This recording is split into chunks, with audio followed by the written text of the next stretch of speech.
আল্লাহ বলছেন ফি জান্নাতি ইয়াতাসাআলুন, জান্নাতীরা জিজ্ঞেস করবে আনিল মুজরিমিন। আল্লাহ এখানে অপরাধী বলেছে, অপরাধীদেরকে। কি অপরাধ তাদের?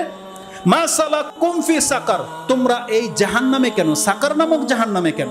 তখন তারা বলবে, প্রথম জবাব তাদের, লাম নাকু মিনাল মুসাল্লিন, আজকে আমরা জাহান্নামী হয়েছি কারণ আমরা নামাজ পড়তাম না, আমরা দুনিয়াতে নামাজ পড়িনি।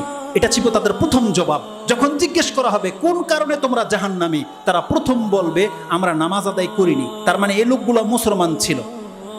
যদি তারা মুসলমান না হতো তাহলে প্রথম বলতো আমরা আল্লাহতে বিশ্বাসী ছিলাম না, বরং এরা মুসলিম ছিল, বলতো আমরা মুসলিম, কিন্তু নামাজ আদায় করেনি, কারণ তারা জানতো যে তাদের উপরে নামাজ ফরজ। তারা বলবে লাম নাকু মিনাল মুসাল্লিন, আমরা মুসল্লি ছিলাম না, মানে আমরা নামাজ আদায় করতাম না, বরং জামাতে নামাজের কথা আছে এখানে, আমরা নামাজীদের সাথে ছিলাম না। ওয়ালাম নাকু নুতিমুল মিসকিন, আমরা মিসকিনকে খাদ্য দিতাম না।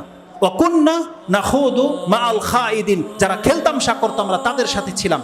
ওয়া কুন্না নুকাজ্জিবু বিয়াউমিদ্দিন, আমরা এই বিচার দিবসের এই প্রতিফলটাকে মিথ্যা মনে করতাম, যে হুজুরদের কথা এগুলো কি করা যায়, দুনিয়াটাই হচ্ছে সবচেয়ে বড়, দুনিয়া শুধু কামানোর ইচ্ছা করেছি, কিন্তু আমরা এমন কোনো কাজ করিনি যার প্রতিফল পরকালে আমাদেরকে দেওয়া যেতে পারে, আমরা এটাকে বিশ্বাসই করতাম না। সুবহানাল্লাহ। আল্লাহ বলছেন ফামা তানফাউহুম শাফাআতুশ শাফিঈন, কোন সুপারিশকারীর সুপারিশ এই ধরনের ব্যক্তিদের জন্য প্রযোজ্য হবে না। কোন আত্মীয় যদি ফেসে যায় আর আপনি যদি আল্লাহর কাছে সুপারিশ করেন, আল্লাহ আমার ভাই, আল্লাহ ওকে মাফ করে দেন, আল্লাহ বলছেন ও নামাজ আদায় করেনি, ও মিসকিনকে খাদ্য দেয়নি, ও খেলতামশা করেছে, তোমার সুপারিশ ওর ক্ষেত্রে গ্রহণযোগ্য হবে না।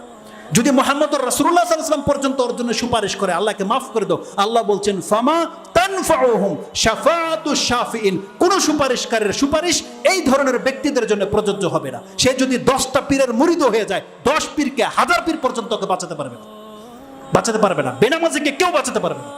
তার নাজাত পেতে হলে তাকে নামাজ আদায় করতে হবে, এবং বলা হয়েছে তাকে মিসকিনকে খাদ্য দিতে হবে।